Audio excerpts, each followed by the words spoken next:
সমৃদ্ধ সংস্কৃতি এবং অবিশ্বাস্য সৌন্দর্য সত্ত্বেও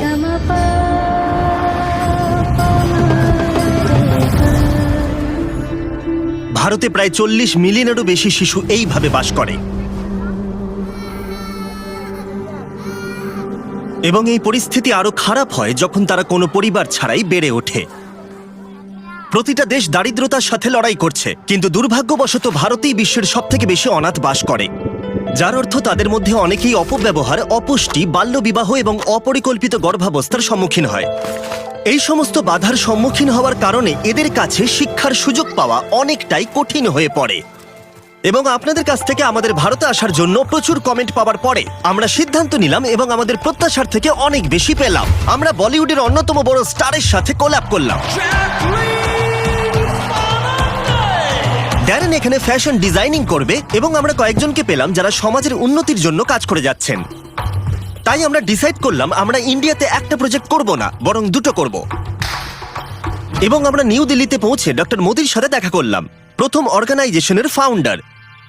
আমার যখন পুরনো কথা মনে পড়ে, যখন আমি ছোট ছিলাম, আমি তখন 8 বছরে, আমি তখন একটা ভিড় জায়গায় গেছিলাম আমার বাবা মার সঙ্গে। হঠাৎ করে সেই ভিড়ের মধ্যে আমি হারিয়ে গিয়ে দেখি আমি একা। আমি আমার বাবা মাকে খুব চিৎকার করে ডাকছিলাম, কিন্তু কোনো সাড়া পেলাম না। অবশেষে পুলিশ আমাকে আমার বাবা মার কাছে ফিরিয়ে দেয়। তখন আমি উপলব্ধি করলাম পিতামাতা ছাড়া বাচ্চাদের কি রকম অনুভূতি হতে পারে। আমি একটা সময় থেকে ভারতের বিভিন্ন অনাথ আশ্রমে যাওয়া শুরু করি। সেখানে একটা বাচ্চার কথা আমার এখনো মনে আছে। সে আমার জামা টেনে ধরে বলেছিল আমাকে বাড়ি পৌঁছে দেবে। এখান থেকেই উদয়ন ঘর হোম প্রোগ্রামের সূচনা হলো, যেখানে অনাথ এবং সমাজ বিচ্ছিন্ন শিশুরা আজীবন পরামর্শদাতা পিতামাতা পায়। একদল স্বেচ্ছাসেবক যারা বাচ্চাদের একটি ভালো পারিবারিক পরিবেশ দিতে নিজেদেরকে উৎসর্গ করেছে, যাতে সেই সমস্ত শিশুরা বাকিদের মতোই উন্নতি করতে পারে। কিন্তু উদয়ন কেয়ার এখানেই থেমে থাকেনি। 2002 সালে doctor Modi Udayan Shalini fellowship program শুরু করেছিলেন, যেখানে পরামর্শদাতারা সুবিধা থেকে বঞ্চিত পিছিয়ে পড়া মেয়েদের সমর্থন করে এবং তাদের স্বাধীন নারী হিসেবে গড়ে তুলে সমাজকে এগিয়ে নিয়ে যাওয়ার চেষ্টা করে। ডাক্তার মোদি তারপর দীপকের সাথে পরিচয় করালেন, যিনি উদয়ন কেয়ার হোমে 40টি মেয়ের পরামর্শদাতা অভিভাবক।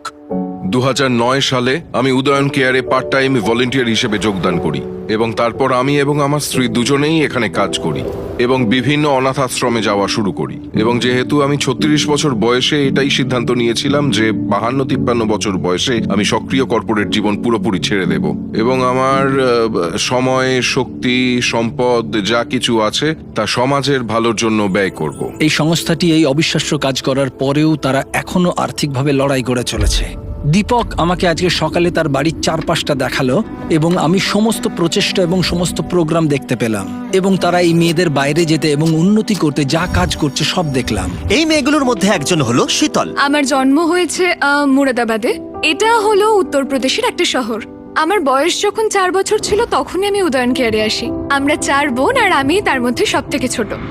আমি যদি উদয়ন কেয়ারের অংশ না হতাম তাহলে হয়তো আমি এখনো সম্ভবত দারিদ্রতা, অশিক্ষার মধ্যে থাকতাম। আমার জীবন বলে কিছু থাকতো না, আমার কোনো স্বপ্ন থাকতো না। আমি এই সমাজটাকে পরিবর্তন করতে কাউকে ইন্সপায়ার করতে পারতাম না, কোনো প্রভাব ফেলতে পারতাম না।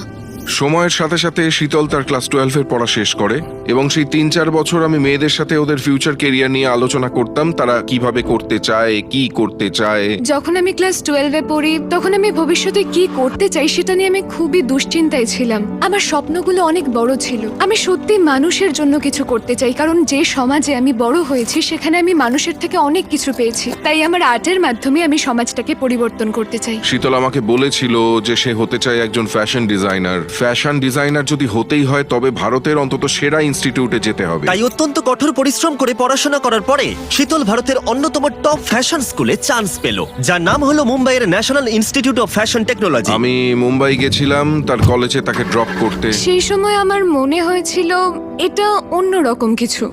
কেউ আপনার স্বপ্নের প্রতি এতটা আবেগপ্রবণ যেমনটা আমি আমার নিজের স্বপ্নের জন্য উৎসাহী। ওর সঙ্গে যাওয়ার সময় আমার ছেলের কথা মনে পড়ছিল, যাকে আমি এভাবেই MBA করার জন্য ভারতের একটা ইনস্টিটিউটে ড্রপ করতে যাচ্ছিলাম। এটা অনেকটা মানে কেউ তোমার পেরেন্টস না হয়েও তোমার জন্য এত কিছু করছে, তোমার স্বপ্ন পূরণ করছে, তাই একটা ফিলিংস নিজে থেকেই তৈরি হয়ে যায়, যেটা একজন মেন্টরের থেকেও অনেক বেশি। ও আমাকে একটা চিঠি লিখেছিল যে আমি তোমাকে অনেক ভালোবাসি এবং সম্মান করি, তোমাকে বাবা না বলে কাকা বলে ডাকি, কিন্তু তোমাকে আমি বাবার চেয়েও বেশি সম্মান করি। এবং সালটা যখন 2021, সে আমাকে একটা প্রশ্ন জিজ্ঞেস করে। আর সেই সময় আমি ওনাকে জিজ্ঞাসা করলাম যে আমি কি তোমাকে বাবা বলে ডাকতে পারি। এবং সত্যি বলতে আমার নিজের কানকেই বিশ্বাস হয়নি। আমার প্রচন্ড আনন্দ হয়েছিল, আমি বুঝতে পারছিলাম না কি করব।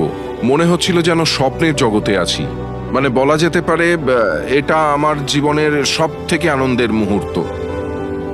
এবং এই বছরের সেপ্টেম্বরে শীতল লন্ডনের কিংস্টন স্কুল অফ আর্টসে ফ্যাশনে মাস্টার্স করতে যাচ্ছে, তার নিজস্ব ব্র্যান্ড লঞ্চ করবার আগে। আর যদি কোনো কারণে আমি ধনী হয়ে যাই, তবে অবশ্যই আমি চেষ্টা করব বাচ্চাদের জীবনে একটা পরিবর্তন আনতে। যেমন আমি নিজে বাচ্চাদের দত্তক নিতে চাই, কারণ আমি মনে করি বাচ্চাদের জন্য এবং সমাজের জন্য আমরা অনেক কিছু করতে পারি। দীপকের এই সমস্ত মেয়েদের উপরে প্রভাব দেখে আমরা এতটাই বিস্মিত হয়েছিলাম যে আমরা তাদের জন্য বিশেষ কিছু করতে চেয়েছিলাম। তাই ড্যান তার অনেক দিনের বন্ধু জ্যাকলিন ফার্নান্ডেজের কাছে পৌঁছালো। যদি তোমরা না জানো তাহলে বলে দিই, জ্যাকলিন হলো একজন আইকনিক বলিউড স্টার যার অনেক ফলোয়ার।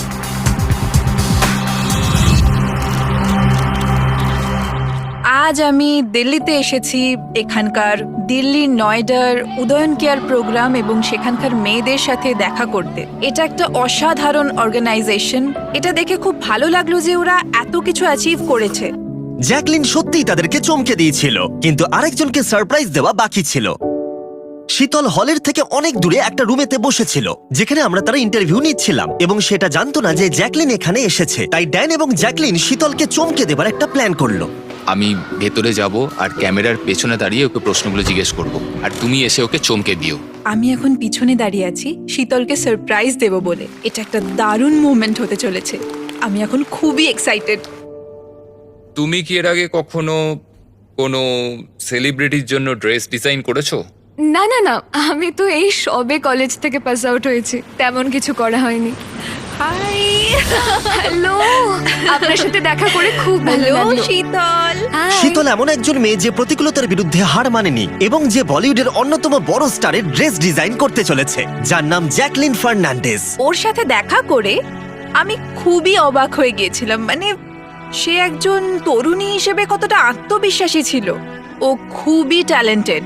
আমার মনে হয় উদয়ন কেয়ার এই মেয়েদের খুবই যত্ন নিয়েছে।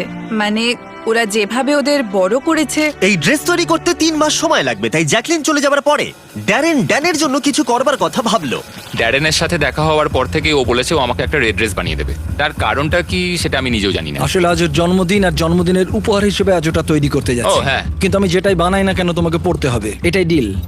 ডিল। ঠিক আছে। কিন্তু ড্যারেন প্রথমে শীতলের কাছ থেকে সেলাইয়ের কাজ শিখলো। এগুলো হচ্ছে খুব পুরনো মেশিন। আপনাকে মেশিনে ঠিক করে সুতোটা ঢোকাতে হবে, আর জামা কাপড়গুলো ঠিকভাবে ম্যানেজ করতে হবে।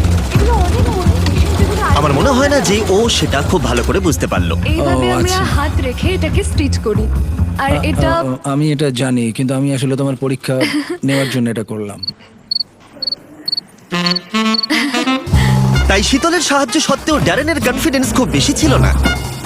এটা একদিন অ্যান্টিক টুকরো হয়ে যাবে, আর সেদিন এটা বিক্রি হবে হয়তো $। আমি আশা করবো ওর এটা পছন্দ হবে। আমি মন থেকে বানিয়েছি। এই যে ড্যান, আশা করবো তোমার পছন্দ হবে। আমার মনে হয় এটা দারুণ হয়েছে। আমার ভালো লেগেছে। এই ড্রেসটা পরে আমাকে কেমন লাগছে তোমাদের? দারুণ লাগছে। এই দেখো। তাহলে কি এটাই আমার রিয়েল বার্থডে প্রেজেন্ট? তুমি কি বলতে চাইছো? এটা শুনে আমি খুব কষ্ট পেলাম। যদি আমি এটা পরি তাহলে আমাকে প্রেগনেন্ট মহিলার মতো দেখাবে। সেলাইয়ের ক্লাস ছাড়াও উদয়ন কেয়ার হাজার হাজার মেয়েকে মেন্টরিং এবং ব্যক্তিগত উন্নয়নে সাহায্য করে, যা তাদের ব্যক্তিগত জীবনে এগিয়ে যাওয়ার ক্ষেত্রে পথ অনুকূল করে। দীপক সম্বন্ধে এটাই বলতে পারি যে এতদিন আমি যতজনের সঙ্গে দেখা করেছি, দীপক তাদের মধ্যে সব থেকে বেশি ইন্সপিরেশনাল। এবং আমি এদের দেখে এতটাই বিস্মিত হয়েছি যে এই সংস্থাটি এই তরুণদের কতটা গভীরভাবে প্রভাবিত করেছে এবং তাদের জীবনে এমন একটা সুযোগ দিয়েছে যা অন্য কোথাও এরা পেতই না।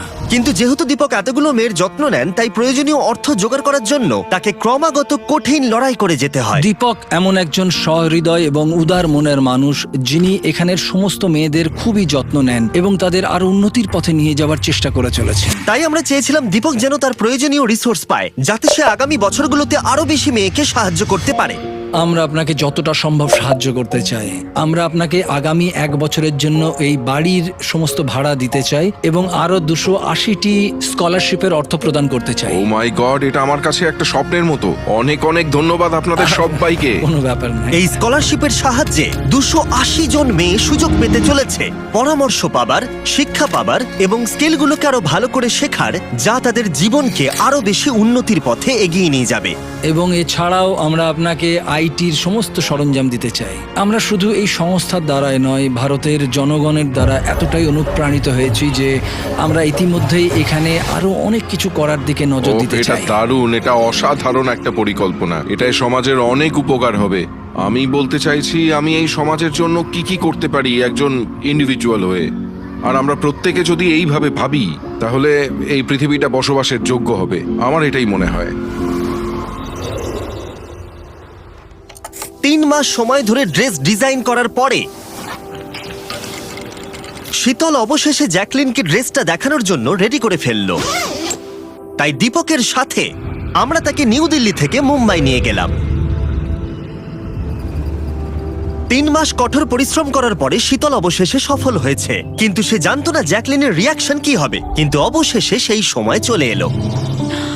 এইটাই কি সেই হ্যাঁ, ড্রেস? এই ড্রেসটাই আমি আপনার জন্য বানিয়েছি। শীতল, ও মাই গড, আমার এটা খুব পছন্দ হয়েছে।